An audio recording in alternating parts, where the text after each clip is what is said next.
तो जो UPSC level की परीक्षाएं हैं, जो एग्जाम का पैटर्न है, जो उसकी तैयारी होती है, उसके लिए सबसे पहला चीज जो आपको चाहिए वो है लाइफ में डिसिप्लिन। अब इसका असेसमेंट कोई टीचर या कोई पेरेंट नहीं करेंगे, आप खुद असेसमेंट इस हिसाब से करिए कि अगर आप किसी चीज को पढ़ के समझ के लिख सकते हैं और उसका आंसर कर सकते हैं, उससे रिलेटेड किसी चीज को पूछा गया अगर आपसे, तो वो आप कितने समय में करते हैं। जैसे आपने आई एम श्योर कभी एनसीईआरटी की किताब अगर पढ़ी होगी तो आपने देखा होगा उसमें चैप्टर होता है और उसके पीछे क्वेश्चन होता है, सबने देखा है आई एम श्योर। तो उसका जो बनाने का तरीका है कि आप पहले पूरे चैप्टर को रीड करिए और उसके बाद एक रीडिंग के बाद आप उसमें से कितने आंसर्स एक बार में कर सकते हैं। अगर आप चार, टोटल क्वेश्चन 10 है, आप 4 कर सकते हैं तो अभी 40% आपका काम हो। फिर दूसरी रीडिंग के बाद आपका देखेंगे कि आप 6 क्वेश्चन के आंसर कर पाएंगे। तीसरी रीडिंग के बाद हो सकता है 10 के 10 आंसर कर पाएंगे। इस मेथड को बोलते हैं कॉम्प्रिहेंसिव लर्निंग। ठीक है, कॉम्प्रिहेंड करना, कॉम्प्रिहेंशन सुना होगा, रीडिंग कॉम्प्रिहेंशन करते हैं तो पैराग्राफ और आंसर्स करते हैं। तो ये जो तरीका है ये आपको सेल्फ एसेस कराने के लिए है कि आपको कोई चीज कितने समय में समझ आती है। अब मैं इस समय की बात बार बार कर रहा हूं, यानी सबसे इंपॉर्टेंट है टाइम। अगर आप टाइम मैनेजमेंट अच्छा करते हैं अपने लाइफ में तो आई एम श्योर कि यूपीएससी या किसी भी हाई लेवल के एग्जाम को आप क्रैक कर पाएंगे। ये है पहला चीज। दूसरा, डिसिप्लिन से संबंधित है कंटिन्यूटी। लाइफ में आप कोई चीज को एक पैटर्न से, एक रूटीन बना के कितने देर तक कर सकते हैं, तो ये डिमांड होती है ऐसे एग्जाम की। अगर आप कंटिन्यूटी में तैयारी नहीं कर पाएंगे, कंटिन्यूटी ब्रेक होगा तो वो बैक टू स्क्वायर वन हो जाएगा, वो विक्रम बेताल वाली कहानी हो जाएगी, फिर से वो पेड़ पे लटक जाएगा, तो स्टार्ट अगेन।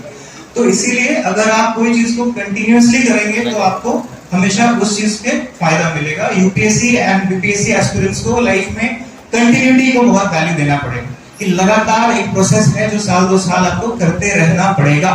अगर आपके साथ वो संभव नहीं है तो उसको आप संभव बनाइए अपने प्रयास, राइट। ये दूसरी चीज है। और तीसरी है जो हार्ड वर्क है। हार्ड वर्क और स्मार्ट वर्क का जो डिफरेंस है वो समझना पड़ेगा आपको कि अब हार्ड वर्क का मतलब है एक पूरी किताब को पढ़ लेना और विद्वान बन जाना। इन एग्जाम्स का विद्वान बनने से कोई संबंध नहीं है।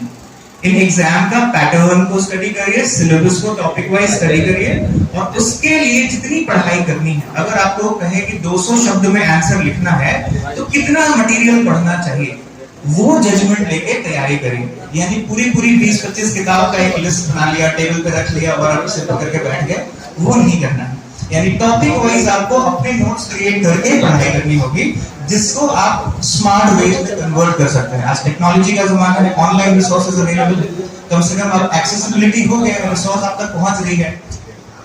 और एक और इससे रिलेटेड जो चीज है वो काफी लोगों ने पहले भी बहुत सारे टॉक्स में पूछा था कि क्या दिल्ली जैसे शहर जाके तैयारी करना आवश्यक है, क्या घर पे बैठ के तैयारी हो सकती है या नहीं ऐसे एग्जाम्स की।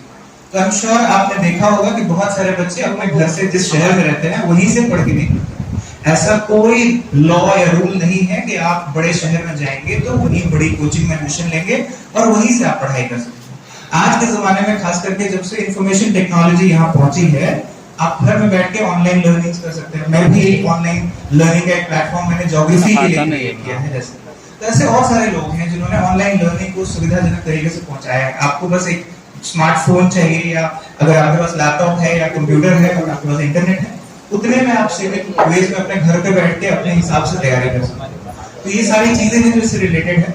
और आखिरी चीज इसमें है कि प्रॉब्लम्स बहुत सारी आएंगे आपको, ठीक है। अगर आप देखेंगे किसी भी चीज की आप प्रिपरेशन करते हैं तो प्रॉब्लम्स कैसे कैसे आती है। फॉर एग्जांपल एक सबसे कॉमन प्रॉब्लम है कि मेरी तैयारी तो नहीं हो रही लेकिन मेरा दोस्त बहुत अच्छा कर रहा है, उसका बहुत अच्छा चल रहा है, मेरा क्यों नहीं हो पा रहा है। तो बहुत कॉमन क्या प्रॉब्लम है इसमें कि पीपल लुक एट अदर्स। दूसरों को आप हमेशा ज्यादा देखते हैं, टॉपर्स को देखते हैं, उनकी स्टोरीज को ज्यादा सुनते हैं, उनकी वीडियोस को देखते हैं। काफी सारे टीचर्स हैं जिनकी बात को आप सुनते हैं, बट कभी आप सेल्फ की तरफ नहीं देखते कि मेरी कमियां को मैं ठीक कैसे करूं। तो कोशिश हो कि आप टुवर्ड्स इनसाइड जाइए, ठीक है ना। अध्यात्म भी यही सिखाता है, अपने अंदर ही सब कुछ है ना। मंदिर जाने से हो सकता है आप आप रिलीजियस हो जाए, लेकिन स्पिरिचुअल होने की जरूरत है, आध्यात्मिक होने की जरूरत है। मतलब आप अपनी कमजोरियों से ऊपर उठेंगे तो आप कोई चीज, कोई भी एग्जाम क्रैक कर पाएंगे। तो ये बहुत इंपॉर्टेंट है कि आप अपना सेल्फ असेसमेंट करिए। एक वर्ड होता है अंग्रेजी में SWOT analysis, strengths, weaknesses, opportunities, threats. Threat को छोड़ के अगर उसको सी कर देंगे तो चैलेंजेस हो जाता है। तो स्वॉट एनालिसिस करके देखिए अपना कि आपकी स्ट्रेंथ्स क्या है, वीकनेसेस क्या है, कौन सी अपॉर्चुनिटीज है आपके पास और आपके पास क्या क्या चैलेंजेस हैं जिसको ओवरकम करना है। तो एक कॉम्पिटिटिव एग्जाम के एस्पिरेंट को ना प्रॉब्लम शब्द को अपनी डिक्शनरी से हटा देनी चाहिए, उसके जगह कौन सा शब्द यूज करना चाहिए, challenges, because you have all the challenges. और आप उस हर्डल को जब तक क्रॉस नहीं करेंगे तब तक आप उस जगह नहीं पहुंचेंगे। जो करता है वही पहुंचता है और इसमें एक दूसरे से कंपटीशन नहीं। जैसे फॉर एग्जांपल मैं इसको सिंपलीफाई कर दूं, अगर आपको 100 मीटर रेस जीतनी है, ओलंपिक मेडल लाना है देश के लिए, तो आपको सीधे उसेन बोल्ट से कंपेयर नहीं करना है अपने आप को पहले दिन से। पहले आपको अपना 100 मीटर मार्क देखना है। पहले दिन दौड़ेंगे तो हो सकता है 25 सेकंड लग जाए, वो 25 सेकंड को आपको 20 लाना है, उसमें 1 साल लग जाता है बॉडी को ट्रेन करने में। 20 को 10 तक लाने में अगले 2 साल और मेहनत करनी पड़ती है, तब जाके वो 10 के 11 के आसपास आएगा।